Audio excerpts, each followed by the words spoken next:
துளசி, உயில் எழுதி வச்ச விஷயம் உனக்கு தெரியுமா? சொல்லுடி. தெரியும்.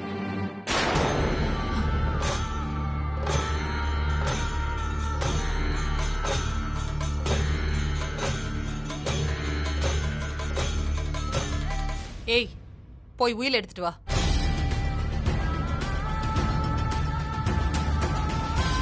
ஏய்,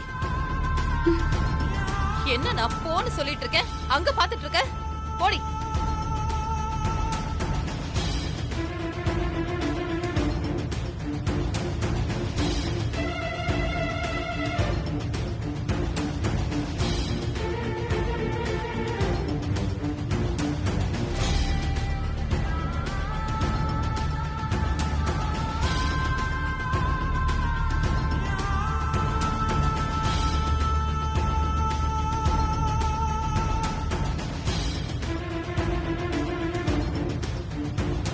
குடு.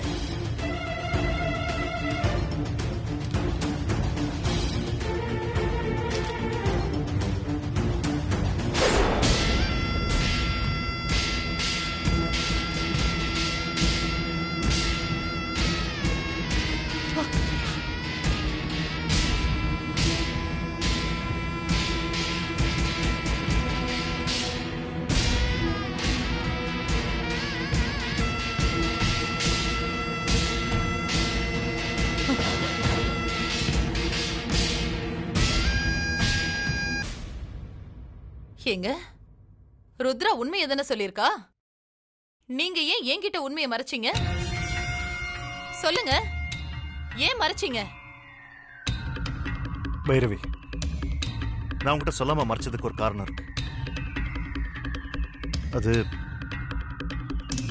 நம்ம பிள்ளைங்க நல்லா இருக்கணுங்கிறதுக்காக.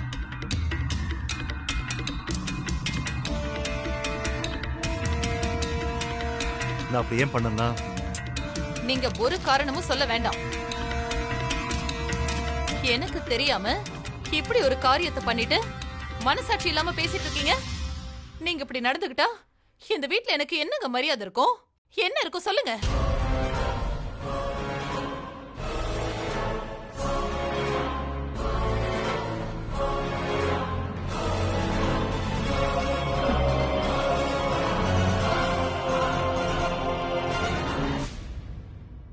பாத்தியாடா உங்க அப்பா பண்ண காரியத்தை? என்னமோ உங்க அத்தை தான் உலகத்திலே இல்லாத உறவு மாதிரி தலையில தூக்கி வச்சுக்கிட்டு ஆடிட்டு இருந்தியே. இப்ப பாத்தியா அவங்க பண்ண காரியத்தை?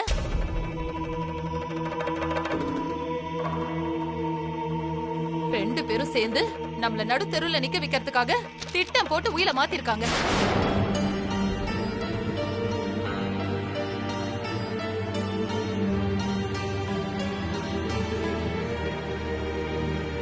என்னடா சும்மா நின்னுட்டு இருக்க? போடா, போய் உங்க அப்பா கிட்ட கேளுடா. டேய், கேளுன்னு சொல்றேன்ல, கேளுடா. அப்பா, என்னப்பா அது? அம்மா கிட்ட நீங்க இந்த விஷயத்தை முன்னாடியே டிஸ்கஸ் பண்ணிருக்கலாம்ல? டேய், அவதான் புரியாம பேசுறான்னா நீ வேற ஏண்டா? இது பாரு விஸ்வா, நான் ஒன்னு சொல்றேன், நல்லா தெரிஞ்சுக்க. நியாயமா பார்த்தா சிவகாமிக்கும் இந்த சொத்துல பங்கு இருக்கு.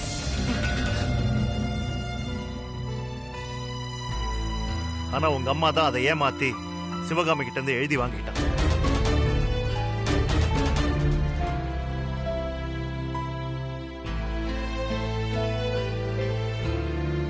நான் பண்ண தப்புக்கு ஒரு பரிகாரமா தான் இந்த மாதிரி ஒரு உயிலை எழுதுனேன். அது மட்டும் இல்லடா, இந்த சொத்தை யாரு பேருக்கு எழுதி வைக்கணும்னு முடிவு பண்றதுக்கான முழு உரிமையும் என்கிட்ட இருக்குடா.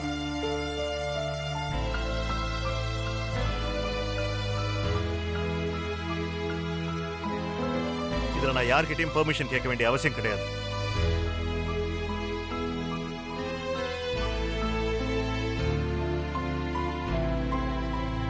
ஏன் சிவகாமி, இப்ப சந்தோஷமா உனக்கு? நானும் என் புள்ளையும் எங்கேயாவது கோயில் கொள்ளன்னு போய் பிச்சை எடுக்கணும். அதுதானே உன் ஆசை, அதானே உன் எண்ணம்.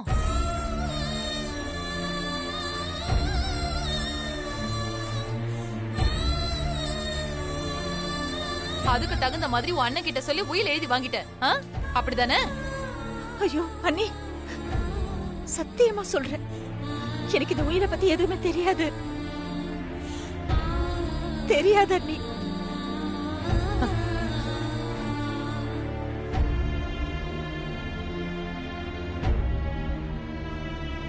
அண்ணே, என்னண்ணே இது?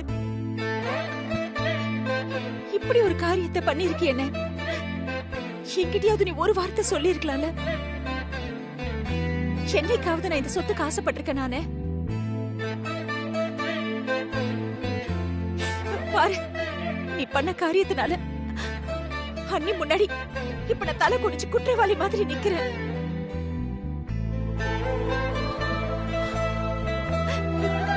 நான் எப்படி என்ன அவங்களுக்கு புரிய வைப்பேன்?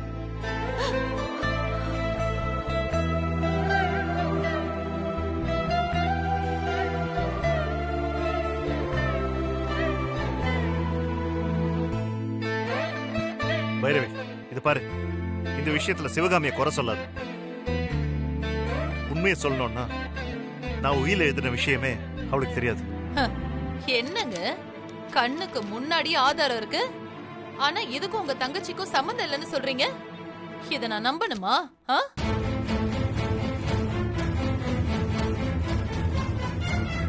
பைரவி, என் வார்த்தைக்கு மதிப்பு கொடுக்கறதா இருந்தா இதை நம்பு. இல்லன்னு வை, எனக்கு கவலை இல்லை. என் மனசுக்கு எது சரின்னு படுதோ அதைத்தான் நான் செய்வேன். அப்படிதான் நடந்துப்பேன்.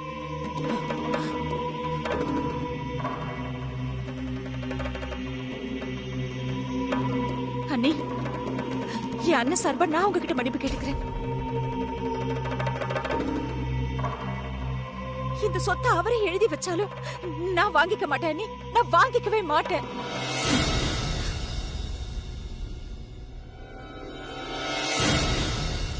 இதுக்கு மேல தயவு செஞ்சு இந்த பிரச்சனையை வளர்க்க வேண்டாம் அண்ணி. என்ன இருந்தாலும் எனக்கு இருக்கிற ஒரே சொந்தம் நீங்க தான். நாளைக்கு எந்த நல்லது கெட்டது நடந்தாலும் நீங்க தானே அண்ணி எனக்கு வந்து நிக்கணும். உங்களை நான் கெஞ்சி கேட்டுக்கிறேன், இந்த பிரச்சனை இதோட விட்டுருங்க அண்ணி. ப்ளீஸ் அண்ணி.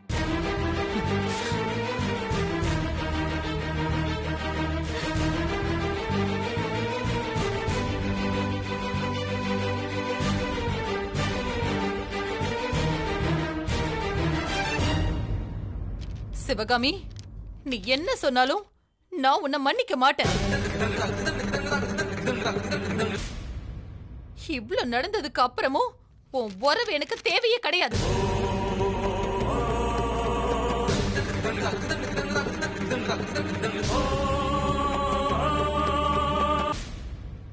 இத பார், முதல்ல உன் பொண்ணு துளசியை கூட்டிக்கிட்டு இந்த வீட்டை விட்டு கிளம்பு. அப்பதான் நான் நிம்மதியா இருப்பேன். போ.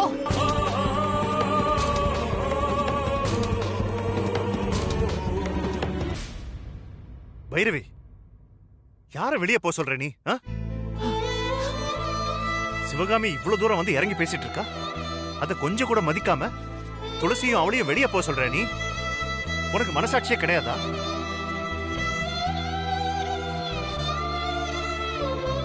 இது பாரு, என் தங்கச்சியோட தியாகம் தெரியாம நீ பேசிட்டு இருக்க.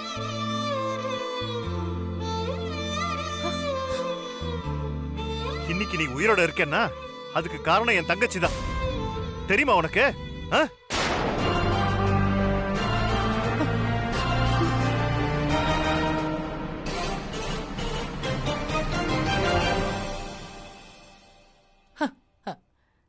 என்னங்க இது, புதுசா கதை சொல்லிட்டு இருக்கீங்க?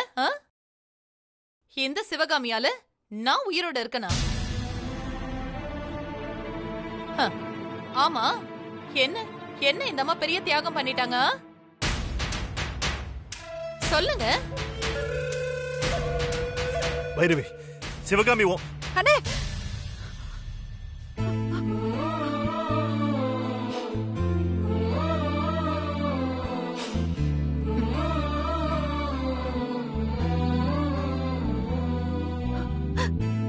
அவசரப்பட்டு வார்த்தைகளை கொட்டிட வேண்டான்னு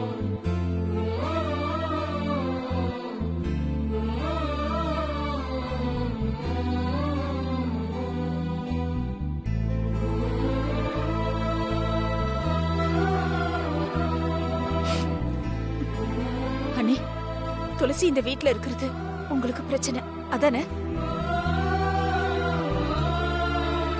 நான் அவளை கூட்டிட்டு போயிடுறேன். நீ நான் கூட்டிட்டு போயிடுறேன்.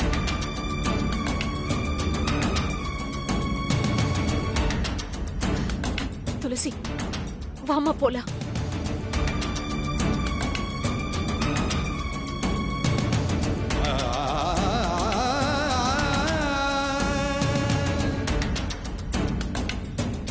துளசி நெல்லு.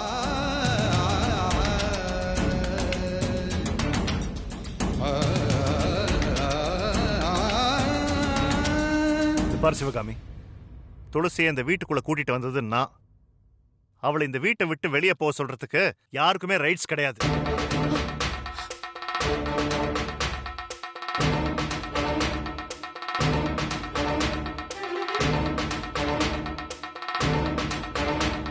பைரவி, அவ எப்பவுமே என் பொண்ணு. அவ இங்கதான் இருப்பா. அது உனக்கு பிடிக்கலன்னு வையே, நீ இந்த வீட்டை விட்டு போயிடு. எனக்கு எந்த கவலையுமே கிடையாது.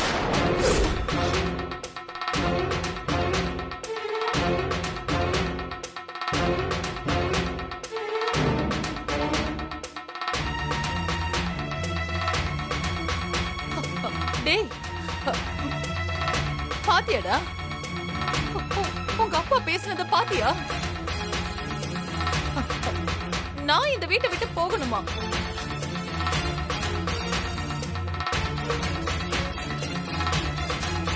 போறேன்டா.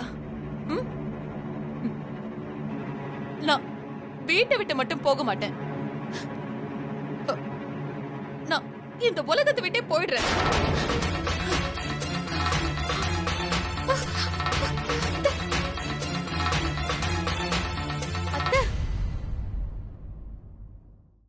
அப்பதான் உங்க அப்பா, சிவகாமி எல்லாரும் நிம்மதியா இருப்பாங்க.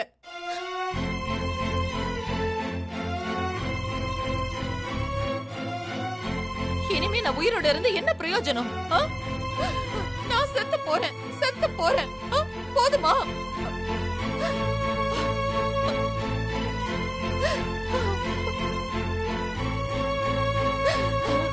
நான் செத்து போறேன். அம்மா, என்னம்மா பேசுறீங்க? பைத்தியக்காரத்தனமா பேசாதீங்க, சும்மா இருங்க. அப்பா, எதுக்குப்பா அம்மாவை வெளியே போக சொன்னீங்க? அவங்க போனாங்கன்னா நானும் அவங்க கூட போயிருவேன். பாத்துக்கோங்க, எனக்கு எங்க அம்மா வேணும்.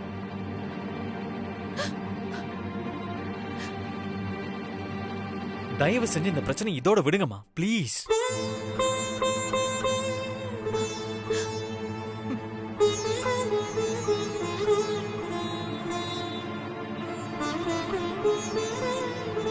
அத்தை, அந்த உயிலை கொடுங்க. இந்த உயில்னால தானே உங்களுக்கும் மாமாக்கும் பிரச்சனை. அந்த உயிலை கொடுங்க ஒரு நிமிஷம்.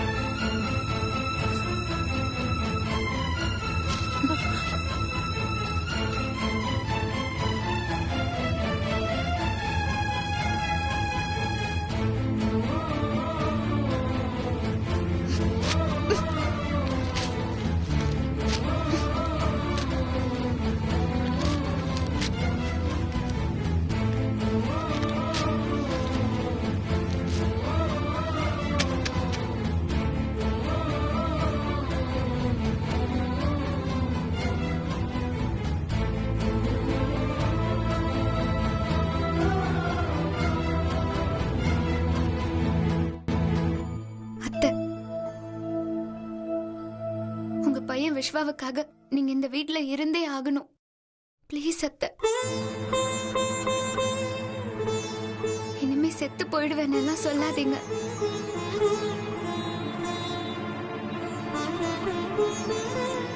மாமா, அத்தை கிட்ட கோவப்பட்டு பேசாதீங்க. வேணும்னா என் சிவகாமிக்காக நான் உங்க காலில் விழுந்து மன்னிப்பு கேட்கிறேன். வேண்டாமா, வேண்டாம்.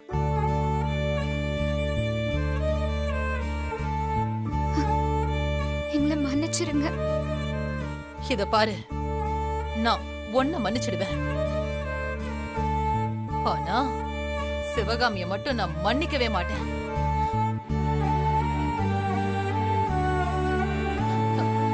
நீ சொன்ன மாதிரி நான் என் பையன் விஸ்வாவுக்காக தான் இந்த வீட்ல இருக்கேன். அவனுக்கு ஒரு கல்யாணத்தை பண்ணி வச்சுட்டு நான் சந்தோஷமா போய் சேர்ந்துருவேன். இத உன் மாமா கிட்ட நீயே சொல்லிடு.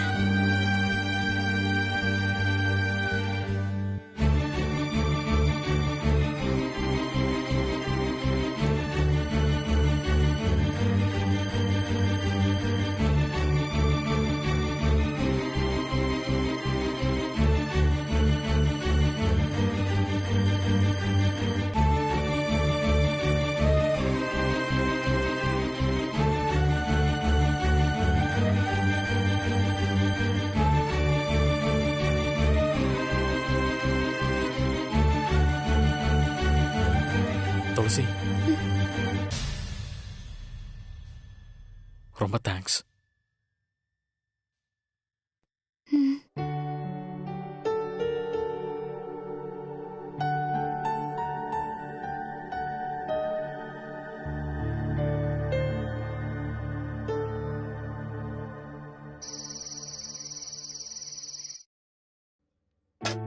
என்னங்க சாப்பிட வாங்க. வரேன்.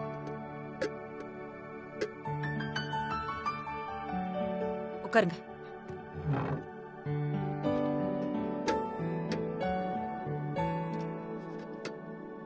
நீ உட்கார் சிவகாமி, சேர்ந்தே சாப்பிடலாம். நான் அப்புறமா சாப்பிட்டுக்கிறேன், நீங்க சாப்பிடுங்க. ஏன், எனக்கு மெமோ கொடுத்துட்டாங்க. அப்புறம் அண்ணன் வீட்டுல அண்ணியோட பிரச்சனை. இதையே நினைச்சிட்டு நீ சாப்பிடாம இருந்துருவியா? இத பாரு சிவகாமி, நடந்தது நினைச்சு கவலைப்பட்டு இப்ப என்ன ஆக போகுது? இதெல்லாம் ஏதோ ஒரு வகையில நல்லதுதான் நினைச்சுக்கோ. நீ பேசாம உட்காரு, நான் உனக்கு சாப்பாடு பரிமாறுறேன். எனக்கு வேண்டாங்க. இத பாருங்க, நீங்க எதையும் ஈஸியா எடுத்துக்கிற மாதிரி என்னால எடுத்துக்க முடியல. நான் எந்த தப்பும் பண்ணல. ஆனா அண்ணி என் மேல குத்தம் சொல்லும்போது என்னால தாங்கிக்கவே முடியலங்க. மனசுல ஏதோ ஒரு பெரிய பாறாங்களை போட்டு அழுத்துற மாதிரி இருக்குங்க. அப்புறம் எப்படிங்க சாப்பிட முடியும்?